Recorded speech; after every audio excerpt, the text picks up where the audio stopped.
Magandang araw po sa inyong lahat mga kababayan at welcome back dito po sa PNR at ito nga mga karibin natin na bumaliktad na. Nako, ito ang di inaasahan ni Martina PBBM. Ayan mga kababayan, patungkol po riyan ang ating alamin at bibigyan ng reaksyon ngayong araw na ito. Pero bago pong lahat mga kababayan, sa mga hindi pa po nakapag-subscribe sa ating munting channel ay pa-subscribe naman po. At palike na rin po ng video ito. Maraming salamat po mga kababayan. At ito na nga, simulan na po natin ito.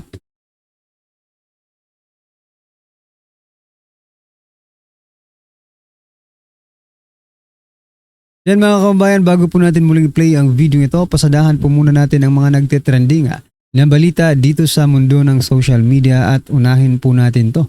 Nako, ito mga kababayan, si President Bongbong Marcos Jr. Sabi po dito, Pangulong Marcos sinasabing maaaring nabudol siya ni Vice President Sara. Inamin ni Pangulong Bongbong Marcos Jr. na posibleng nabudol siya ni Vice President Sara Duterte dahil sa inakala nito na sila ay magkaibigan talaga.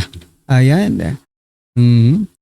Matatandaang sinabi ni Vice President Sara Duterte na hindi niya tinuring na kaibigan si Marcos. Ngunit ayon kay Marcos, inakala niya na magkaibigan sila ng Vice Presidente. Sabi po dito, I don't know anymore. I am not quite sure. I understand. Sabi po ni Marcos, I always thought that we were friends. But maybe I was deceived. Ayan, na-deceive daw ang presidente. Langya naman talaga. Siya pa talaga ang nabudol mga kaubayan. Bakit hindi mo kaya tanungin ng taong bayan kung sino ba talaga ang mambubudol sa inyong dalawa? Diba? O kung kayo ang tatanungin, mga kababayan, sino po ba ang mambubudol? Para sa akin po si President Bongbong Marcos Jr. ang nambudol kay VP Sara. Sino po ba ang nanggamit lang para manalo sa eleksyon?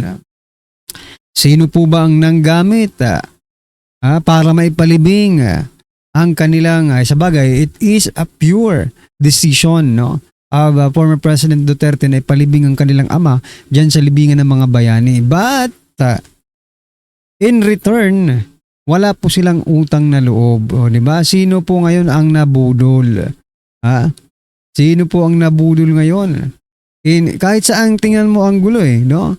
Talagang lumalabas base sa pag-aaral ng taong bayan. Yan na talagang si President Bongbong Marcos Jr. Ang mambubudol, hindi si VP Sara. Diba? Ito na, pasadahan din po natin ang balitang ito. Aray ko po. Sabi po dito ni Rudy Baldwin, Bulak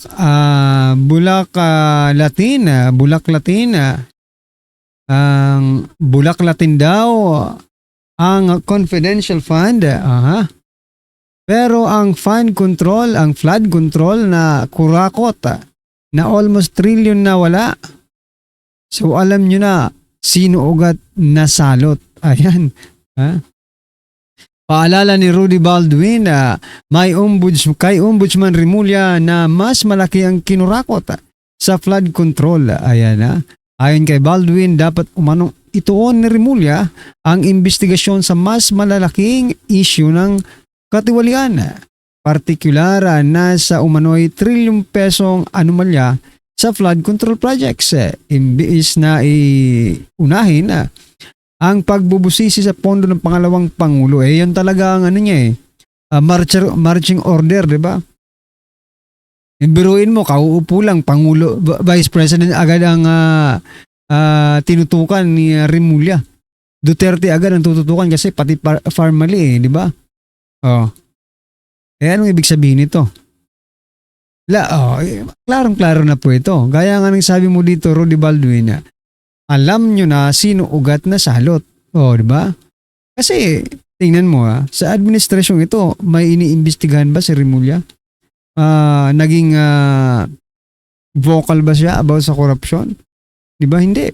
Ang una niyang gagawin mga kaubayan ay yung salin ni BP Sara, confidential pa ni BP Sara, formally na sinasabi niya, di ba? Oh, yun po ang gagawin niya. Kaya malabo po. Malabo, labnaw itong ating malabnaw itong ating ombudsman, di ba? Politiko eh. Politiko po si Remulla. That's why marami pong nagagalit na mga political expert, no? Sa pagkakatalaga dito kaya Remulla bilang ombudsman because it is not good for the country. Ayan. Ito pa mga kabayan, pasadahan din po natin ito. Bagsak pala itong si sabi po dito, 8 sa bawat 10 Pilipino ang naniniwalang lalong lumala ang katiwalian sa bansa. Ayan, 8. Ibig sabihin mga kabayan, 80% of the Filipino ay naniniwala. Kasi 8 sa 10, di ba? Ibig sabihin, 80% ng mga Pilipino ay hindi naniniwala. Ay naniniwalang malaki talaga o lumala ang katiwalian dito sa ating bansa. Kayo po ba mga kabayan? Sa palagay niyo po ba, lumala talaga ang katiwalian, korupsyon sa ating bansa sa pamumuno ni President Bongbong Marcos Jr.? Ako, pa-comment na lang po mga kabayan ng inyong reaksyon para masama naman sa sinasabing survey na ito. Ipakita po natin sa kanila na hindi lang 80% kundi 100%. Ayan mga kabayan.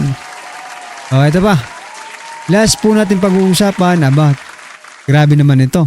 Kaliwat ka ng korupsyon sa ating bansa pero ito po ang kanilang movement. Ayan, no?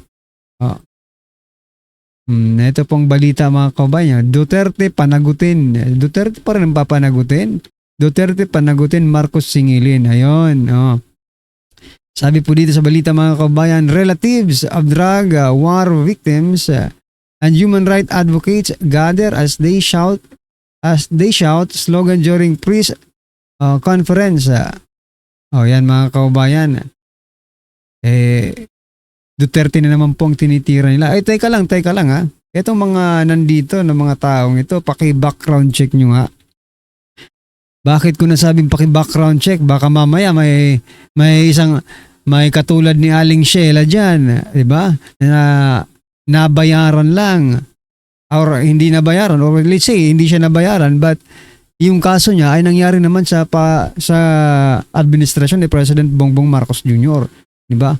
Yung iba nga ginamit yung picture na hindi naman sa kanila. Hindi naman nila kamag-anak, hindi naman nila kaano-ano, pero yung picture nandun, ginagamit lang. What I'm trying to point out mga kaubayan, no? Kasi mayroong mga bayarang tulad nila no? Kaya minsan hindi ka maniniwala sa mga ganito Di ba?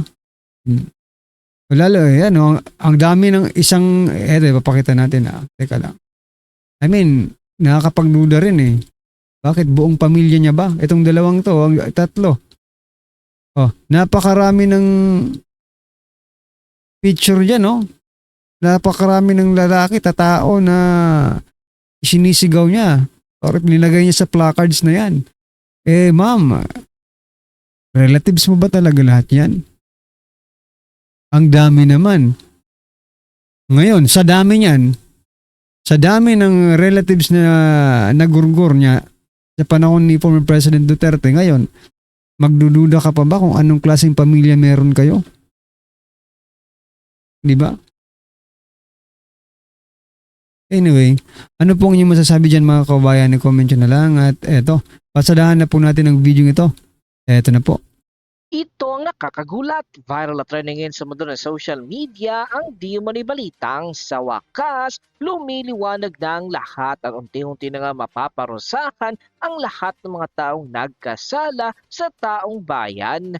Ito na yung sigaw na marami sa ating mga kababayan matapos ngang basagin ng kasalukuyang House Speaker ngayon na walang iba kundi si Bogie D ang kanyang katahimikan at harap-harapang nagbigay na ng kanyang official statement patungkol sa umuugong na impeachment complaint na laban sa kasalukuyang Pangulo ngayon ng Republika ng Pilipinas na walang iba kundi si Pangulong Bongbong Marcos Jr. Pero bago ang lahat mga Kapinas, Kung bago ka pa lamang sa channel namin, ay huwag mong kalimutan mag-subscribe at pakiclick na din ang notification bell para mas maging updated ka pa lalo sa lahat pa ng bagong videos na i-upload namin.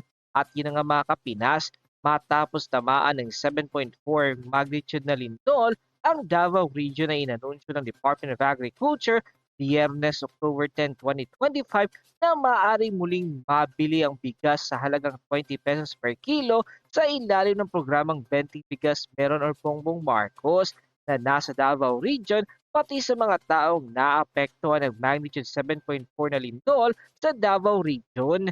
Ngunit para sa mga taga Davao, hindi sila papayag na sila ay mainsulto din gaya ng ginawa ni Pangulong Bongbong Marcos Jr. sa Cebu nang tamaan din sila ng lindol. Naikumpara tuloy ang nagiging tulong ng Office of the Vice President na pinamumunuan ni Vice President Sara Duterte na bakit ang opisina nito ay kapag may kalamidad o sakuna, handang tumulong at magbigay ng mga ayuda at libre pang bigas ni hindi nga tinipid ang mga nasalanta ng bagyo, baha at lindol. Kaya naman bakit pagdating sa Marcos administration na pinamumunuan ni Pangulong Bongbong Marcos Jr. ay bakit binentahan pa ng 20 pesos per kilo na bigas ang mga nasa lantana, mga wala ng pera papaano sila makakabili gayong wala ng pera at saka tignan mo ang ibinebenta pa ng Marcos admin ay may pagmumukha pa ni Pangulong Bongbong Marcos Jr. na akala mo naman ay libre niyang ibinibigay, mabuti pa nga last year dahil papalapit na ang eleksyon, namigay ang Marcos administration ng mga libre na mga ayuda at instant cash. Ngayong napakarami na ang kalamidad at sakuna, abay binentahan pa ang mga mahihirap na nasalanta ng mga kalamidad at sakuna. Ayon pa sa naging balat ni Kifichu Online, last year walang malaking disaster pero bumaha ang ayuda dahil pa eleksyon. Now, sunod-sunod ang sakuna, walang maibigay, pati bigas binebenta pa sa mga biktima. End quote. Ayon naman sa naging balat ni Atty. Rowena Guanzon, handa ba ang gobyernong ito kung tatama na ang The Big One sa Metro Manila? Ang magbebenta ulit ng 20 pesos per kilo na bigas at puro photo op sa mga sirang building. And so, sa naging komento nga na ito ni Kifichu at Atty. Rowena Guanzon ay talaga namang napatanong marami sa ating mga kababayan kung talagang kaya ba ng kasalukuyang gobyerno ngayon na pinamumunuan ni Pangulong Bongbong Marcos Jr. na alagaan ng mga Pilipino sa pagdating ng kinatatakutang The Big One or baka naman kanya-kanya nilang pagsumikap ang bawat isang Pilipino para lamang makasurvive sa napakalaking sakunang ito matapos Meron nga pong nag-comment mga kababayan na sana daw po itong mga calamity, itong mga sakuna mga kababayan ay tumama doon mismo sa mga bahay ng mga kurakot, ng mga magnanakaw sa ating gobyerno. Aba, maganda sana yun kaso hindi pwede yun no? Hindi pinipili ang mga ganitong sakuna, di ba? Pero kung pwede lang naman, no? Para mabawas-bawasan naman yung mga magnanakaw sa ating gobyerno.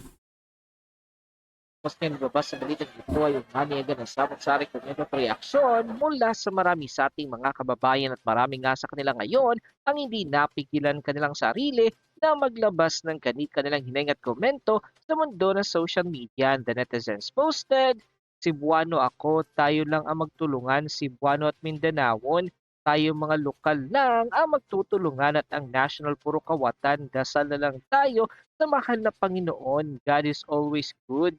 Mga kababayan ko sa Davao, keep safe po at hindi kayo pababayaan ni Vice President Inday Sara Duterte, Vice Mayor Basti Duterte at Honorable Representative Congressman na si Pulong Duterte. Ang sarap ng buhay nila, ninanakawan tax natin, kain doon, shopping dito, flight doon, tapos ayuda binibenta pa. Nasaan ang ustisya? Nabili na ba? Lahat kaya kinawawan na lang ang mga Pilipino? Sana ayuda na lang at wala nang gastos yung mga nakakaawang kababayang mga Pilipino. Mabuti pa si Pacquiao, sariling pera ang ginagamit, yung bigas galing sa pondo at taxes ng gobyerno pinagbibili pa. Mas nakadagdag pa siya sa mga depresyon ng mga tao na imbis na makatulong para maibsan lang ang mga kanilang mga pag-alala. Mabuti pa ang SM Inay, isang sako, isang malaking timba, puno ng groceries, malaking mineral water bawat isang pamilya, napakalaking pera ang ninanakaw at ngayon may sakunang bansa nagbebenta kayo ng 20 pesos na bigas instead na upaayudan no kawawang Pilipino. End quote. Bigyan natin ng reaksyon ngayon itong balita o interview ng ABS-CBN kay Speaker Bogie D.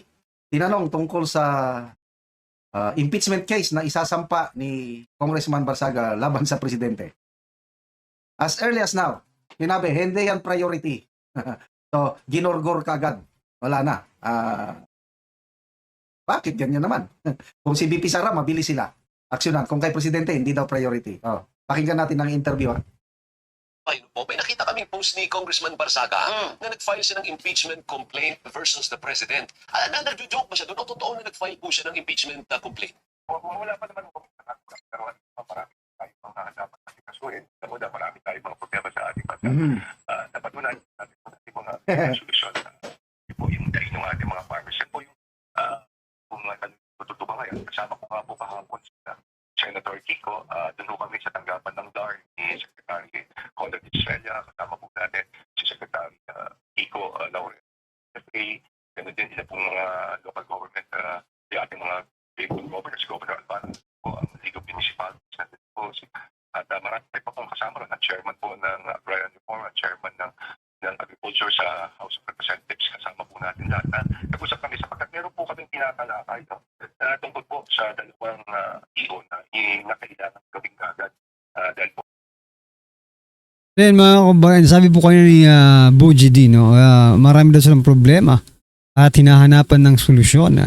At hindi nila maaasikaso itong impeachment complaint ni Congressman Barsaga against President Bongbong Marcos Jr. Pero ang tanong ko lang mga kabayan, baka ito na yung solusyon na inaantay natin, di ba? Ito na po yung solusyon na inaantay natin. Yung impeachment complaint against President Bongbong Marcos Jr. Anong malay natin, di ba? Dahil sa tingnan mo, biruin nyo, 3 years na po, pero wala pong nangyayari sa ating bansa. Meron nga pong nangyayari, pero hindi po pataas. Pababa po ang nangyayari sa atin. Ngayon, di ba? Maybe this is the solution of Congressman Kiko Barsaga to solve the problems, no? Kaya mga kabayan, ano po ba sa palagay nyo? Maaari po bang ito na ang solusyon para ma-solve ang mga problema sa ating bansa is to impeach President Bongbong Marcos Jr. Ayan mga kabayan, ano po ang inyong komento? I-comment nyo na lang po sa baba. At least malaman po natin mga kabayan ang inyong opinion. Maraming salamat po.